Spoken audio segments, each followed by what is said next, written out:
दोस्तों, एक भाई का कमेंट्स आया था कि भगत जी बाबा बीर बुलाकी अधिकांशतः बुरे में ही क्यों चलते हैं। इस रहस्य से पर्दा उठाइए, क्योंकि मैं भी छोटी मोटी भक्ताई करता हूँ तो अधिकांशतः घरों में परेशानी का कारण बाबा बीर बुलाकी हैं।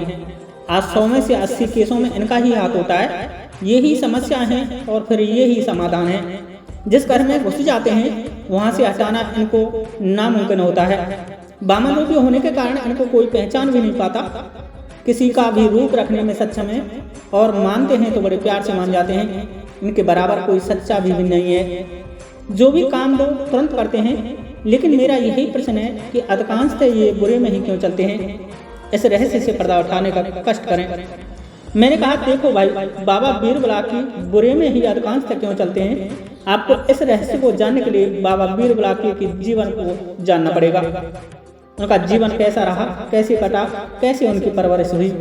तो देखिए, मैं इतना बड़ा भक्त तो नहीं हूँ, लेकिन जहाँ तक मैंने सुना है वो ये है कि ये शनिदेव के अवतार हैं और बाबा जहारवीर गोगा जी के पुत्र हैं तथा माता श्रीयल की वो संतान है जिनका परित्याग कर दिया गया था। हुआ कुछ ऐसा कि एक बार गुरु गोरखनाथ बाबा जहारवीर गोगा जी के राज्य में आए हुए थे और जहारवीर गोगा जी गुरु गोरखनाथ के अन्य भक्त थे। गुरु गोरखनाथ भगवान भोलेनाथ के अवतार हैं और त्रिकालदर्शी हैं। एक दिन बाबा जहारवीर बोले, गुरुवर, मुझ पर और मेरे राज्य पर अपनी असीम अनुकंपा बनाकर रखना, कोई किसी भी प्रकार की मुसीबत आ ना जाए। गुरु गोरखनाथ बोले, ठीक है।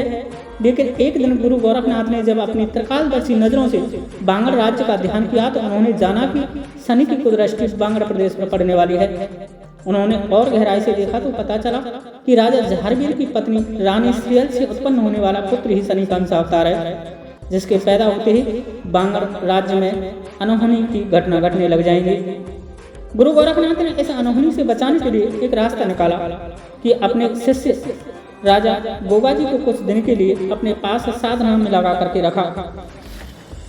ये यहाँ मेरे पास साधना करेगा तो रानी से दूर रहेगा, और जब रानी के पास ही नहीं जाएगा तो कैसे उसके पुत्र होगा।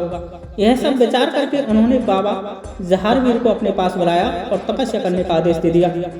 लेकिन उन्होंने उनको यह नहीं बताया कि आपको रानी से दूर रहना है, किसी भी तरीका का शारीरिक संबंध नहीं बनाना है, और फिर जब आप साधना क्षेत्र से जुड़े हैं तो हर बात ये गुरु थोड़ी बताएगा। ब्रह्मचार्य का पालन करना तो कॉमन सी बात है और सबसे इम्पोर्टेंट भी है। ये तो आप कोई भी साधना करो उसकी सबसे पहली शर्त होती है।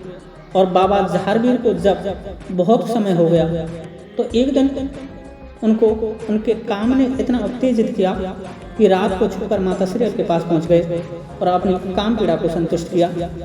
अब क्या होता है कि जब आपका शरीर कोई तप करता है या कोई सिद्धि करता है तो आपके शरीर में भी उसका अंश उस सिद्धि का बनता है और व्यक्ति का वीर व तेज ही वो अंश है।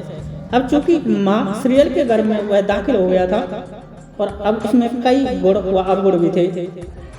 गुरु जहारवीर गोगा जी के अत्यधिक कामातुर होने के कारण उस अंश में काम भाव ज्यादा रहा, इसलिए बाबा बीर बुलाकी को लोग वशीकरण व बहन बेटियों पर लगा देते हैं। बाबा जहारवीर ने गुरु से झूठ बोला था और अपनी उनकी मर्जी के खिलाफ कार्य किया था, इसलिए आपने देखा होगा कि कभी कभी बाबा बीर बुलाकी झूठ भी बोलते हैं और गुरु व अपने भगत की भी आज्ञा नहीं मानते, क्योंकि ये इनके अंश में विद्यमान है। अब ये तो रहा उनका जन्म। अब सुनो आगे की कहानी। जब गुरु गोरखनाथ को पता चला कि ये सब हो चुका है तो उन्होंने बाबा जहारवीर को इसके लिए कहा सुनी की। इसके लिए बाबा जहारवीर ने गुरु गोरखनाथ से क्षमा प्रार्थना की और अपने इस कर्म के लिए प्रायश्चित किया और अपने राज्य की रक्षा के लिए कहा।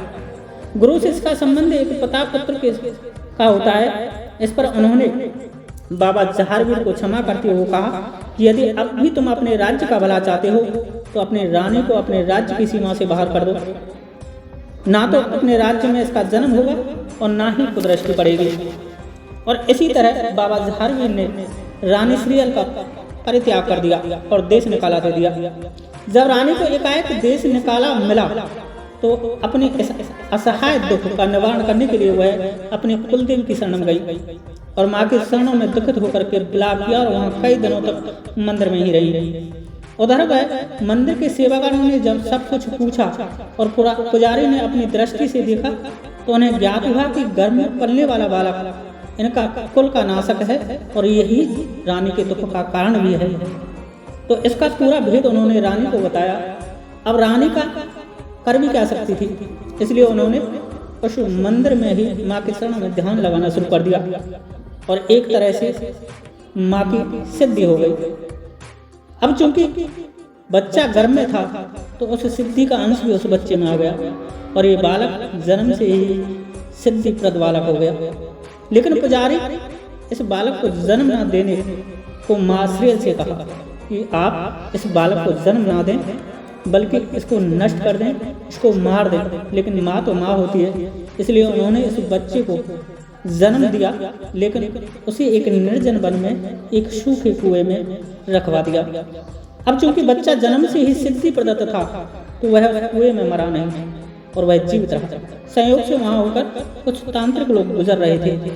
उन्हें उस कुएं से बालक के रोने की आवाज आई तो उन्होंने वहां जाकर उस बालक को कुएं से निकाला और अपने साथ ले गए और उसका नाम भी कुएं में मिलने के कारण कुआं वाला रख दिया और उसको अपने सीखे हुए तंत्र की पूरी शिक्षा उस बालक को दी।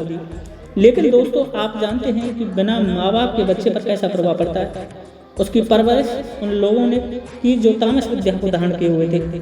इधर बच्चे पर किसी भी प्रकार का कोई अंकुश नहीं, क्या अच्छा है क्या बुरा है, क्योंकि पहला गुरु तो बच्चे के माँ बाप होते हैं और वो उसको नसीब नहीं हुए।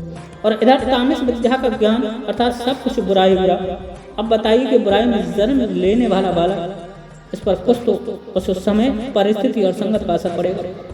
इसी वजह से बाबा वीर बुलाकर बुराई में चलते हैं और रही सही बच्ची को सी कसर आज के इन भक्तों ने कर दी है, जो इस शक्ति का तामस स्वभाव होने के कारण गलत में प्रयोग करते हैं। आज के लिए इतना ही। जय श्री राधे, जय श्री कृष्णा, जय माता की, जय गद्दी के सेवादार की।